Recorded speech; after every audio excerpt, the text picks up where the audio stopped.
প্রিয় ছাত্রছাত্রীরা, আজকে তোমাদের জন্য নিয়ে এসেছি নবম শ্রেণীর ভূগোল প্রথম পরীক্ষা অর্থাৎ ফার্স্ট ইউনিট টেস্ট পরীক্ষার সাজেশন। মান 2-এর আমরা জানি মান 2-এর 3টা প্রশ্ন তোমাদের লিখতে হবে, অর্থাৎ 3 দুগুণ 6 নম্বর থাকবে তোমাদের। এই মান 2-এর 3টা প্রশ্ন তোমরা কমন পেতে চাইলে তোমাদের পড়তে হবে মাত্র হাতে গোনা 20টি প্রশ্ন। আমি যে 20টি প্রশ্ন বলে দেব তোমরা ঠিকঠাক মতো সেই 20টি প্রশ্ন তৈরি করো। তোমরা যে স্কুলে হও না কেন, ওয়েস্ট বেঙ্গল বোর্ডের যে কোনো স্কুলে, সমস্ত স্কুল থেকে এই 20টি প্রশ্নের মধ্যেই তোমরা 3টি প্রশ্ন কমন পাবে। পরীক্ষা দিয়ে এসে তারপর মিলিয়ে নেবে। প্রথম প্রশ্ন চলে আসছে মান 2-এর, রবি মার্ক কি? দ্বিতীয় প্রশ্ন, সম্পদ কাকে বলে? 3 নম্বর প্রশ্ন, জিপিএস, এই জিপিএস এর দুটি ব্যবহার লেখো। 4 নম্বর প্রশ্ন, নিশীথ সূর্য কি? 5 নম্বর প্রশ্ন, অধিবর্ষ কি? 6 নম্বর প্রশ্ন, ফেরেলের সূত্র উল্লেখ করো। 7 নম্বর প্রশ্ন, পুনর্ভাব সম্পদ কাকে বলে? 8 নম্বর প্রশ্ন, সূর্যের দৈনিক আপাত গতি বলতে কি বোঝো? 9 নম্বর প্রশ্ন, সাগর সম্রাট ও সাগর বিকাশ কি? 10 নম্বর প্রশ্ন, সূর্যের আপাত বার্ষিক গতি কাকে বলে? 11 নম্বর প্রশ্ন, জিওট কি? 12 নম্বর প্রশ্ন, নিরপেক্ষ সামগ্রী কাকে বলে? 13 নম্বর প্রশ্ন, বামন গ্রহ কাকে বলে? 14 নম্বর প্রশ্ন, মেরু প্রভা কি? 15 নম্বর প্রশ্ন, জিপিএস কি? 16 নম্বর, কোরিওলিস বল কি? 17 নম্বর প্রশ্ন, ভূতাপ শক্তি কি? 18 নম্বর প্রশ্ন, মহাবিষুব কাকে বলে? 19 নম্বর প্রশ্ন, পৃথিবীর অনুসুর অবস্থান কি? 20 নম্বর প্রশ্ন, অচিরাচরিত শক্তি কি? এই 20টা প্রশ্ন, প্রতিটা প্রশ্নের মান 2-এর বললাম, 3টা আসবে। আবারও বলছি, ঠিকঠাক লিখতে পারলে 3 দুগুণ 6, তোমরা এখান থেকে 3টা প্রশ্নই কমন পাবে। এবার আমরা আসবো তোমাদের জন্য মান 3-এর প্রশ্ন। মান 3-এরও তোমাদের 3টি প্রশ্ন লিখতে হবে ফার্স্ট টার্ম ক্লাস 9 ভূগোলে। তাহলে 3 তিরিখে 9 নম্বর থাকবে। এই 9 নম্বরের জন্য তোমাদেরকে আমি দিয়েছি মাত্র হাতে গোনা 13টি প্রশ্ন। এই 13টি প্রশ্ন করলে তোমরা সবাই কমন পেয়ে যাবে। প্রথম প্রশ্ন, প্রচলিত ও অপ্রচলিত শক্তি উৎসের মধ্যে 3টি পার্থক্য লেখো। দ্বিতীয় প্রশ্ন, কুলীন গ্রহ ও বামন গ্রহের 3টি পার্থক্য লেখো। 3 নম্বর প্রশ্ন, কর্কট সংক্রান্তি ও মকর সংক্রান্তির 3টি পার্থক্য লেখো।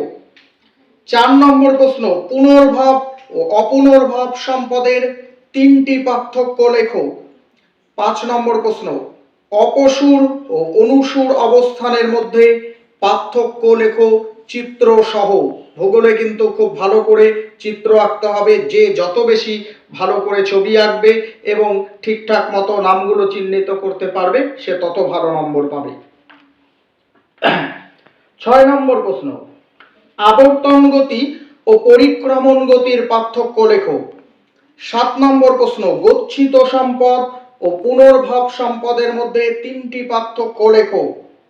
8 নম্বর প্রশ্ন, চিরাচরিত অর্থাৎ প্রচলিত শক্তি ব্যবহারের 3টি অসুবিধা লেখো। 9 নম্বর প্রশ্ন, অপ্রচলিত শক্তি ব্যবহারের 3টি করে সুবিধা ও 3টি অসুবিধা, অর্থাৎ 3টা সুবিধা লিখতে হবে এবং 3টি অসুবিধা লিখতে হবে। 10 নম্বর প্রশ্ন, কর্কট সংক্রান্তি ও মকর সংক্রান্তি কাকে বলে? 11 নম্বর প্রশ্ন, পৃথিবী ছাড়া সৌরজগতের অন্যান্য গ্রহে প্রাণ সৃষ্টি হয়নি কেন? আমরা জানি এই পৃথিবী ছাড়াও সৌরজগতের আরো অনেকগুলো গ্রহ আছে, শুধুমাত্র এই পৃথিবীতে প্রাণ রয়েছে, অন্যান্য গ্রহগুলোতে প্রাণের অস্তিত্ব নেই কেন? সেই কারণগুলো লিখতে হবে। 12 নম্বর প্রশ্ন, খনিজ তেলের ব্যবহার লেখো। 13 নম্বর প্রশ্ন, দক্ষিণ ভারতে জলবিদ্যুৎ শক্তি উন্নতি লাভের 3টি কারণ লেখো। হলো, এই 13টি প্রশ্ন করলে তোমরা 3টি প্রশ্নই কমন পাবে। এবার চলে আসছি মান 5। মান 5-এর তোমাদের একটি প্রশ্ন লিখতে হবে। এই একটি প্রশ্নের জন্য আমি তোমাদের 7টি প্রশ্ন বলবো। এই 7টি প্রশ্ন করে গেলে তোমরা এখান থেকে একটি কমন পেয়ে যাবে। চলে আসি মান 5-এর প্রথম প্রশ্ন, পৃথিবীতে দিন ও রাত্রি দৈর্ঘ্যের যে হ্রাস বৃদ্ধি কিভাবে হয় চিত্র সহ ব্যাখ্যা করো।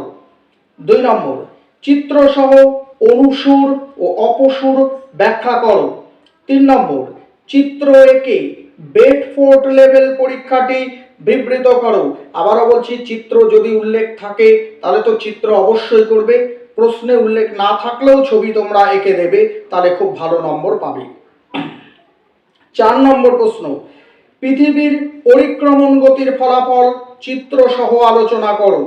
5 নম্বর প্রশ্ন, পৃথিবী অভিগত গোলকাকৃতির 3টি প্রমাণ চিত্র সহযোগে ব্যাখ্যা করো। 6 নম্বর প্রশ্ন, চিত্র সহ পৃথিবীর ঋতুচক্রের সংক্ষিপ্ত বর্ণনা দাও। এবং শেষ প্রশ্ন, অর্থাৎ মান 5-এর 7 নম্বর প্রশ্ন, চিত্র সহ পৃথিবীর আবর্তন গতির 4টি ফলাফল লেখো। হলো, তাহলে মান 2, মান 3 এবং মান 5-এর প্রতিটা প্রশ্ন বলে দিলাম। ভূগোল ফার্স্ট ইউনিট টেস্টে তোমরা শুধু এই কয়টি প্রশ্ন খাতায় লিখে নাও এবং এগুলোই তোমাদের মতো করে তোমাদের শিক্ষকরা যে নোটস দিয়েছে সেগুলোকে তৈরি করো। আর যদি কারো কোনো নোটসের সমস্যা থাকে তোমরা আমাকে মেসেজ করতে পারো, আমি তোমাদের সেই নোটস দিয়ে দেব। কোনো অসুবিধা হলে তোমরা আমাকে জানাবে। এই প্রশ্নগুলো করতে থাকো।